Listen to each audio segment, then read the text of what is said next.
60वीं national conference के लिए आप सभी को शुभकामनाएं। मुझे खुशी है कि मेडिकल फील्ड के इतने महत्वपूर्ण प्रोफेशनल्स अहमदाबाद में एक साथ जुट रहे हैं।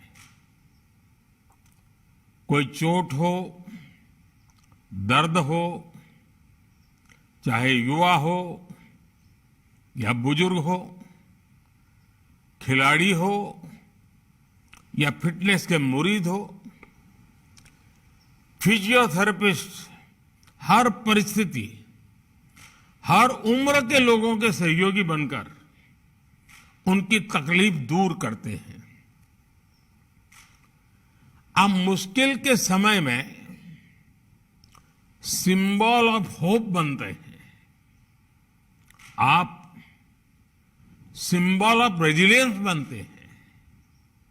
आप सिंबल ऑफ रिकवरी होते हैं, क्योंकि जब कोई व्यक्ति अचानक इंजरी या एक्सीडेंट का शिकार हो जाता है तो उसके लिए ये केवल फिजिकल ट्रॉमा नहीं होता, ये एक मेंटल और साइकोलॉजिकल चैलेंज भी होता है। ऐसे समय में फिजियोथेरेपिस्ट केवल उसका इलाज नहीं करता, बल्कि उसे हौसला भी देता है। साथियों, अक्सर मुझे भी आपके प्रोफेशन से, आपके प्रोफेशनलिज्म से बहुत प्रेरणा मिलती है। अपनी फील्ड में आपने ये जरूर सीखा होगा कि चुनौतियों से ज्यादा मजबूत आपके भीतर की ताकत होती है। प्रोत्साहन और थोड़े से एनकरेजमेंट और सपोर्ट से लोग मुश्किल से मुश्किल चुनौतियों पर भी विजय पा लेते हैं। कुछ ऐसी ही बात गवर्नेंस में भी देखने को मिलती है।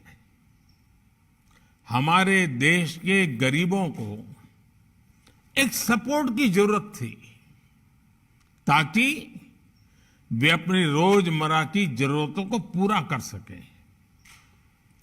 बैंक खाता खुलवाना हो, शौचालय बनवाना हो, लोगों तक नल का जल पहुंचाना हो, हमने ऐसे कितने ही अभियानों से लोगों को सपोर्ट किया।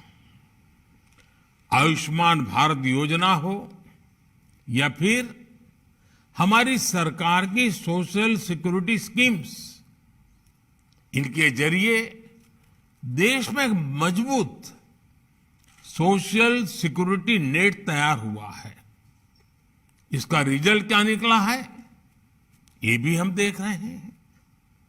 आज देश का गरीब, देश का मध्यम वर्ग बड़े सपने देखने और उन्हें पूरा करने का साहस जुटा पा रहा है। वे आज दुनिया को दिखा रहा है कि अपने सामर्थ्य से वो नई ऊंचाइयों को छूने में सक्षम है। साथियों, कहा जाता है कि सबसे अच्छा फिजियोथेरेपिस्ट वही होता है जिसकी जरूरत मरीज को बार बार महसूस ना हो।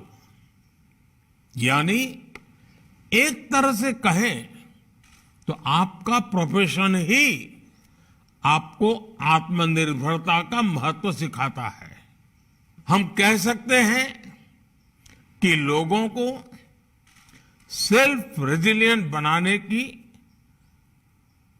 और बनाना, यही आपका गोल है।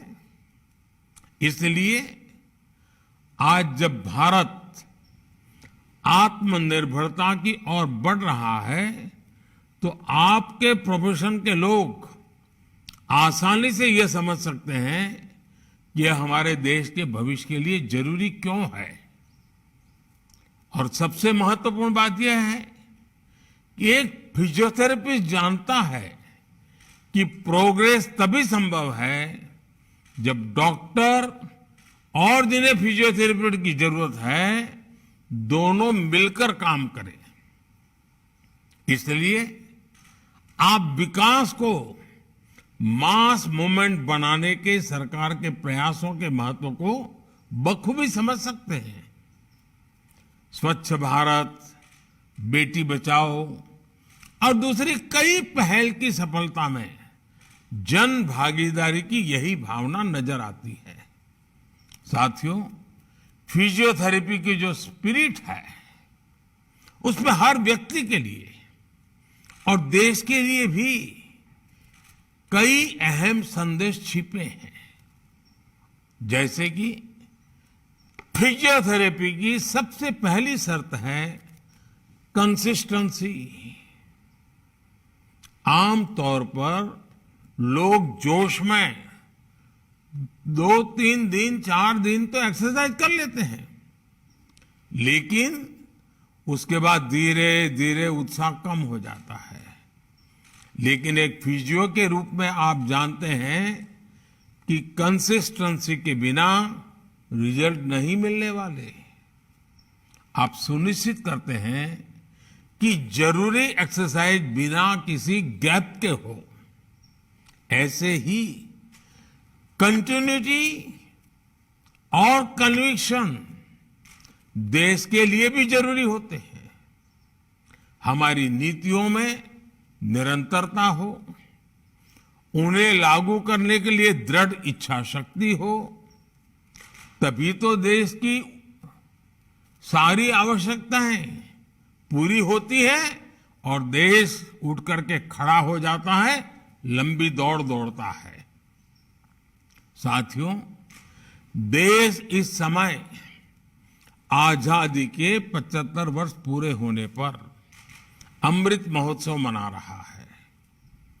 मुझे खुशी है कि हमारी सरकार ने इस अमृत महोत्सव में देश के सभी फिजियोथेरेपिस्ट को वो उपहार दिया जिसका वो 75 साल से इंतजार कर रहे थे। ये इंतजार था फिजियोथेरेपी को एक प्रोफेशन के तौर पर मान्यता देना। आप सभी का ये इंतजार हमारी सरकार ने खत्म किया।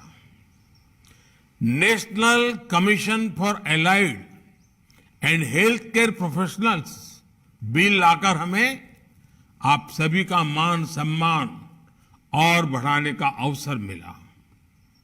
इससे भारत के हेल्थ केयर सिस्टम में आप सभी के अहम योगदान को भी रिकॉग्निशन मिला। इससे आप सभी को भारत के साथ ही विदेश में भी काम करने में आसानी हुई है। सरकार ने Ayushman Bharat digital mission network से भी फिजियोथेरेपिस्ट को जोड़ा है। इससे आपको मरीजों तक पहुंचने में आसानी हुई है। आज खेलो इंडिया मूवमेंट के साथ ही देश में फिट इंडिया मूवमेंट भी आगे बढ़ रहा है। इन सारे सेक्टर्स में हो रही ग्रोथ सीधे सीधे आपसे फिजियोथेरेपी से भी जुड़ी हुई है। जब छोटे शहरों और कस्बों में भी स्पोर्ट्स इंफ्रास्ट्रक्चर के साथ आपकी भूमिका बढ़ रही है। हमने देखा है कि पहले हमारे यहां फैमिली डॉक्टर्स होते थे, वैसे ही जब फैमिली फिजियोथेरेपिस्ट भी होने लगे हैं। इससे भी आपके लिए नई संभावनाएं बन रही हैं। साथियों, आप अपने पेशेंट्स के साथ ही सोसाइटी के लिए जो योगदान दे रहे हैं, मैं उनकी सराहना करता हूं। लेकिन मेरा आपसे एक आग्रह भी है। यह आग्रह आपकी कॉन्फ्रेंस की थीम से भी जुड़ा है और फिट इंडिया मूवमेंट से भी संबंधित है। क्या आप right posture, right habits, right exercise और इनके इम्पोर्टेंस के बारे में लोगों को एजुकेट करने का टास्क ले सकते हैं? ये जरूरी है कि लोग फिटनेस को लेकर सही अप्रोच अपनाएं। आप इसे आर्टिकल और लेक्चर्स के माध्यम से कर सकते हैं और मेरे युवा साथी तो रील्स के जरिए भी कर सकते हैं। साथियों, मुझे भी कभी कभी फिजियोथेरेपिस्ट की सेवा लेनी पड़ती है, इसलिए मैं अपने अनुभव के बाद आप सभी से एक और बात कहना चाहता हूं। मेरा अनुभव है कि जब फिजियोथेरेपिस्ट के साथ योग की एक्सपर्टीज जुड़ जाती है तो उसकी शक्ति कई गुना बढ़ जाती है। शरीर की जो कॉमन प्रॉब्लम्स हैं, जिनमें अक्सर फिजियोथेरेपी की जरूरत पड़ती है, उसका समाधान कई बार योग में भी होता है, आसनों में भी होता है। इसलिए आपको फिजियोथेरेपी के साथ साथ योग भी आता होगा तो आपकी प्रोफेशनल पावर बढ़ जाएगी।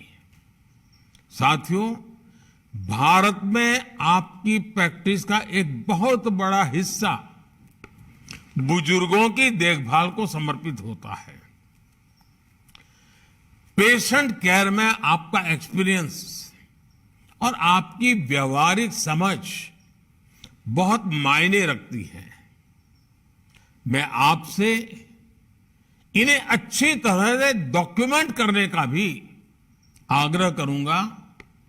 आज जैसे जैसे दुनिया में बुजुर्गों की संख्या बढ़ रही है, उनकी देखभाल भी ज्यादा चैलेंजिंग और कॉस्टली होती जा रही है।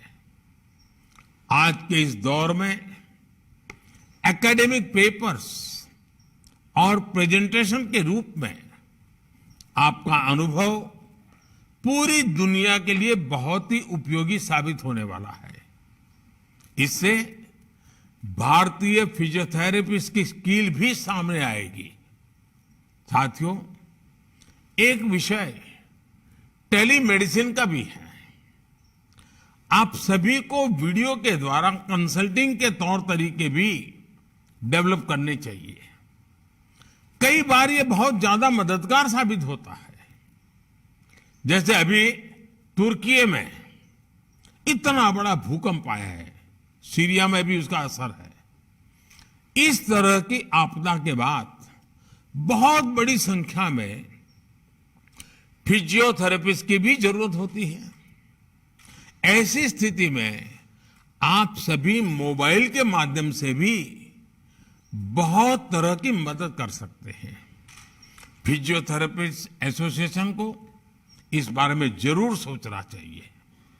मुझे पूरा भरोसा है आप जैसे एक्सपर्ट्स की लीडरशिप में इंडिया फिट भी होगा और इंडिया सुपरहिट भी होगा।